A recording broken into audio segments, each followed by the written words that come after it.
తినడానికి తిండి లేని స్థాయి నుండి తినడానికి సమయం లేని స్థాయికి ఎదగడమే success. Hello realtors, this is Razia Begum, real estate coach. Real estate లో ఏజెంట్ యొక్క వర్క్ అనేది చాలా ముఖ్యం. చాలా మంది ఎంప్లాయీస్ ని కానీ బిజినెస్ ఉమెన్స్ ని కానీ చూస్తే వాళ్ళు ఒకే దగ్గర నిలకడగా స్టిక్ అయి ఉంటారు. అలాగే రియల్ ఎస్టేట్ బిజినెస్ లో కూడా చాలా మంది వస్తున్నారు. కారణం ఈజీగా మనీ వస్తుందని, ఒక్క ప్లాట్ అమ్మితే మంచి కమిషన్ ఉంటుందని చాలా మంది వస్తున్నారు.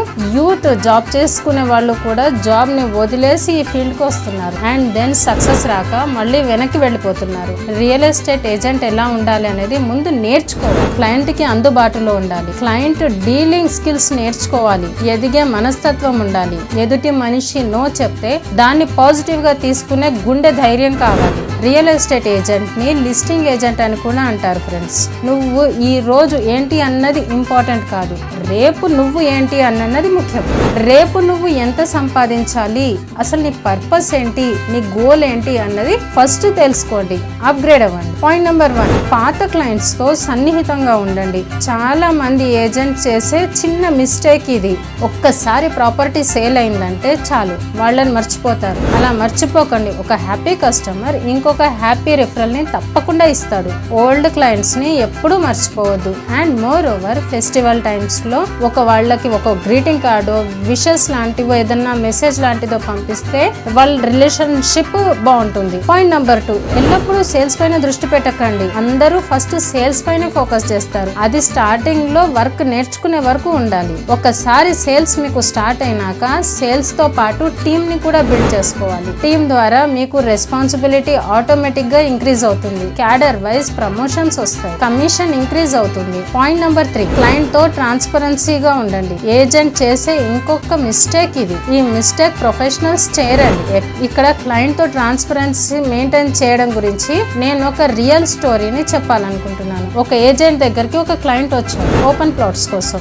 ఏజెంట్ కంపెనీ త్రూనే ఉన్నాడు. Company brooch rate 7,000 per square yard ఉంది. ఈ 7,000 లోనే తన కమిషన్ కూడా తనకు వస్తుంది. కానీ ఏజెంట్ ఏం చేశాడు, కకృతికి పోయి 8,500 per square yard అని చెప్పాడు. క్లయింట్ కి ఐడియా లేక, బాబు ఏదన్నా కొంచెం నెగోషియేషన్ చేయవా అని రిక్వెస్ట్ చేస్తే ఏజెంట్ 8,000 కి యాక్సెప్ట్ చేశాడు. అది కూడా మీరు కాబట్టి 8,500 నుంచి 8,000 కి వస్తున్నాను సార్ అని చెప్పి మరీ ఇచ్చాడు. తర్వాత వాళ్ళకి రిజిస్ట్రేషన్ అయిపోయింది. ఇద్దరు కూడా హ్యాపీగా ఉన్నారు. కొన్ని రోజుల తర్వాత ఏమైపోయింది, ఏజెంట్ దగ్గరికి మళ్ళీ క్లయింట్ వచ్చాడు. క్లయింట్ వస్తా ఖాళీగా రాలేదు, ఒక రిఫరల్ తీసుకొని వచ్చాడు. మైండ్ ఇట్ ఫ్రెండ్స్, ఒక రిఫరల్ తీసుకొని వచ్చాడు. తన ఫ్రెండ్ ని తీసుకొని వచ్చాడు. క్లయింట్ తన ఫ్రెండ్ ని తీసుకొని వచ్చినప్పుడు ఈ క్లయింట్ డైరెక్ట్ ఆఫీస్ కి వచ్చాడు. ఆఫీస్ కి వచ్చినప్పుడు ఏజెంట్ ఆఫీస్ లో అవైలబుల్ గా లేడు. ఏం చేశాడు, ఏజెంట్ కి కాల్ చేశాడు. కాల్ చేస్తే అప్పుడు కూడా అవైలబుల్ గా లేడు. క్లయింట్ ఏమనుకున్నాడు, ఫ్రెండ్ తో పాటు వచ్చాను కదా, డైరెక్ట్ ఎండి తో కలుద్దాంలే, ఎండి తో మాట్లాడదాము, తర్వాత మళ్ళీ ఏజెంట్ తో మాట్లాడొచ్చు అని ఎండి క్యాబిన్ కి వెళ్ళారు. ఎండి క్యాబిన్ కి వెళ్తే అక్కడ రిసెప్షనిస్ట్,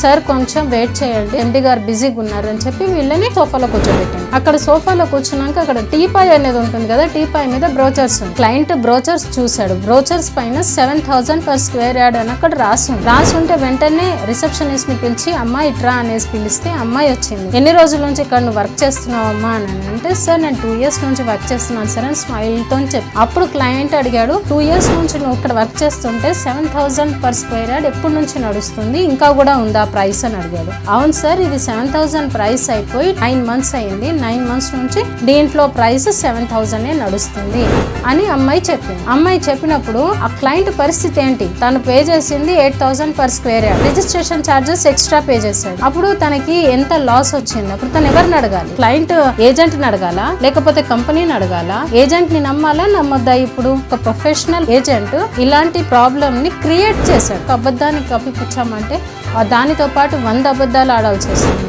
సో క్లయింట్ తో ట్రాన్స్పరెన్సీగా ఉండడం అనేది చాలా చాలా important friends. Point number 4, online లో పరిచయాలు పెంచుకోవడం. ఒకప్పుడు ఏంటంటే ఆన్లైన్ లేదు ఫ్రెండ్స్, ఇప్పుడు ఆన్లైన్ ఉంది. ఒకప్పుడు ఏదైనా మార్కెటింగ్ చేయాలన్నా, రియల్ ఎస్టేట్ గురించి అన్నా డోర్ టు డోర్ వెళ్ళాలి, మనిషికి కలిసి చెప్పాలి. బట్ ఈ రోజు ఆ పరిస్థితి లేదు. లేడీస్ కైనా జెంట్స్ కైనా రియల్ ఎస్టేట్ అయినా ఇంకా ఏ ప్రోడక్ట్ అయినా ఆన్లైన్ ప్లాట్ఫామ్ లో మనం నిలబడ్డాము అని అంటే మనకంటూ బ్రాండ్ ని క్రియేట్ చేసుకోవచ్చు. చూపించుకోవచ్చు. జీరో ఇన్వెస్ట్మెంట్, వితౌట్ మనీతోని ఆన్లైన్లో మనం మన ఇమేజ్ని, మన బ్రాండ్ని మనం నలుగురికి చూపించుకోవచ్చు. కామన్ పీపుల్ అంతా చూసే ఈ ఫేస్బుక్, ఇన్స్టాగ్రామ్, యూట్యూబ్, ఈ 3 ప్లాట్ఫామ్స్ లో కనుక మిమ్మల్ని మీరు పరిచయాలు పెంచుకుంటే మిమ్మల్ని మీరు బ్రాండ్ గా ఎదగొచ్చు. ఒక్కసారి మీకు కనుక బ్రాండ్ క్రియేట్ అయిపోయిందంటే క్లయింట్సే మిమ్మల్ని వెతుక్కుంటూ వస్తారు. మీ బ్రాండ్ ప్రమోషన్స్ కోసం వాళ్ళు మీకోసం ఎదురు చూస్తూ ఉంటారు. సో ఫ్రెండ్స్, నా ఈ వీడియో మీకు అందరికీ హెల్ప్ఫుల్ అయింది అనుకుంటున్నాను. నేను చెప్పిన ఈ 4 పాయింట్స్ మైండ్ లో పెట్టుకొని ఒక సక్సెస్ఫుల్ ఏజెంట్ గా ఎదగాలని ఆశిస్తున్నాను. Thank you so much. నా వీడియో కనుక మీకు నచ్చినట్లయితే please like, share and subscribe my channel.